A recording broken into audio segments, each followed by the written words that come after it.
Retired कर्मचारी के bank account से 3.5 लाख रुपए की ठगी कर ली।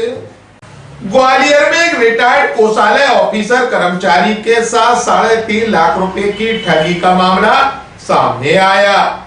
ठगी करने वाले आरोपी को क्राइम ब्रांच की साइबर क्राइम विंग ने गिरफ्तार किया।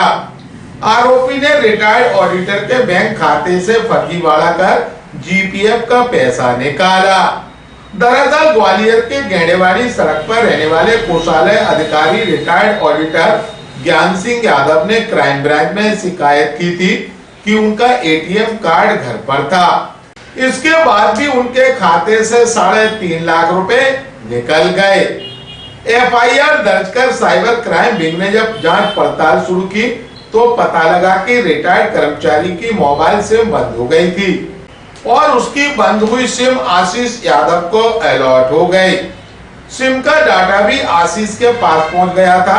आरोपी द्वारा इसी सिम से फोन पे पर रजिस्ट्रेशन कर लिया था। फोन पे से खाता जोड़कर आरोपी द्वारा करीबन 3.25 लाख रुपए भी खर्च कर लिए गए थे। 3-4 महीने बाद फरियादी को खाते से रकम गायब होने की जानकारी मिली तो उन्होंने पुलिस को सूचना दी। पुलिस ने जांच के बाद आरोपी को ग्वालियर के गेंडेवाली सड़क से गिरफ्तार किया। ग्वालियर अभी तक को जानकारी देते हुए अतिरिक्त पुलिस अधीक्षक कृष्णलाल चंदन का जी कि मामला रिटायर्ड कर्मचारी हैं आवेदक ज्ञान सिंह यादव जो एजी ऑफिस से रिटायर हुए। इनकी सुरक्षा निधि का पैसा था SBI Moti Mahal bank account में। तो इसमें इनने ये शिकायत की थी कि इनको जो सीयूजी सिम मिली हुई थी तो वो सीयूजी सिम इनने इस्तेमाल नहीं की बहुत समय तक और वो सीयूजी सिम डीएक्टिवेट हो गई थी और यही सीयूजी सिम इनने अपने बैंक खाते में जिनमें इनका जीपीएफ और भविष्य निधि का पैसा था उससे लिंक कर रखी थी। तो जब क्योंकि ये इनने 2-3 महीने तक इसका प्रयोग नहीं किया सिम का तो ये सिम किसी और कर्मचारी को बीएसएनएल के कर्मचारी को अलॉट हो गई जो बीएसएनएल में संविदा पे नियुक्त है।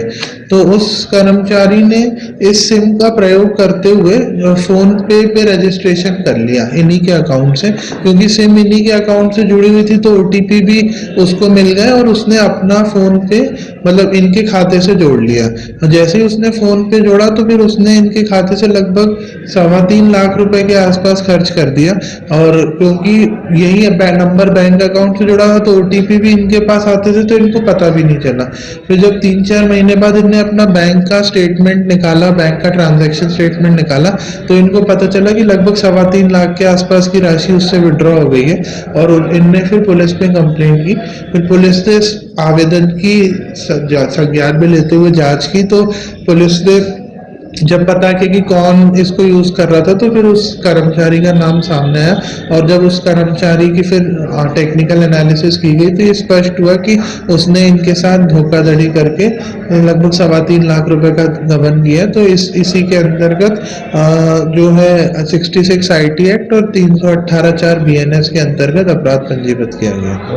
आरोपी अभी पुलिस की रिमांड में है और उससे सब फोन और सिम वगैरह जब्त किया गया और उसको जल्दी जेआर पे भेजा जाए। अभी ये इस चीज की अभी पूछताछ की जा रही है, पुलिस की कस्टडी में है। जैसे तथ्य सामने आएंगे आपको अवगत कराएंगे।